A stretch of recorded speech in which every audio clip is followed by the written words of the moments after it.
ګوره یو وحی مطلوبی قرآن کریم، یو وحی غیر مطلوبی احادیث مبارکہ.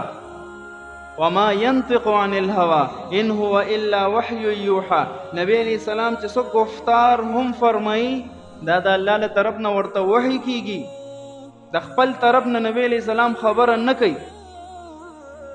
خو یو ته وحی مطلوب وي د قرآن په شکل کې، یو غیر مطلوب د احادیثو په شکل کې، خو دواړه وحی من جانب الله ده. قرآن کریم الفاظ معنی دواړه من جانب الله، حدیث کې معنی من جانب الله او الفاظ من جانب الرسول دی، خو دواړه وحی دی. هغه پیغمبر څه فرمایي؟ الله الله فی اصحابی، دا الله د پاره زما د صحابو متعلق الله نه ویریږي.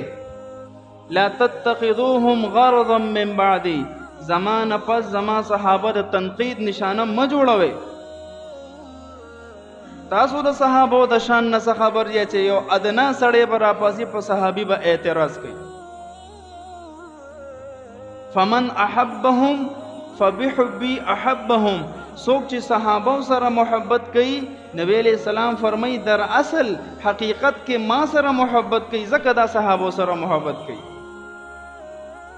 ومن ابغضهم فببغضی ابغضهم، او څوک چې صحابه سره بغض کینا حسد ساتي، نبی علیہ السلام فرمای در اصل حقیقت کې دا ما سره بغض کینا حسد ساتي، ځکه صحابه سره ساتي. څومره غټه خبره ده، صحابو پس خبره کول گویا نبی علیہ السلام پس خبره کول دي. صحابه خو معیار ایمان دی. آمنو کما آمن الناس، الله فرمای دس ایمان تاسو نه ز قبلومه چې څنګه ایمان صحابه راوړی دی. نمونه د نمونه صحابه کرام. نمونه سمانه چې ته یو درزی لاړ شي او یو خپل ناپ ولا یو سي او تو جی بھائی دک کشان سوٹ پر آل تیارے، نو بالکل تو بدا اجرت مستحق ہے. کو دے کی کمی زیادے ہو اجرت پا نہیں، نو کو اک کشان سوٹی دا لئو گنڈولو نو آگا دا اجرت مستحق دے. مونگتا اللہ فرمائی کو صحابہ پشان ایمان در نقبلو ما، کو ددغ ایمان نخکتا پور دی قابل قبول بنائی. صحابہ معیار حق تے پا ایمان کے، نو سے ادنا طبقه را پاسې په اعلی باندې اعتراض کوي.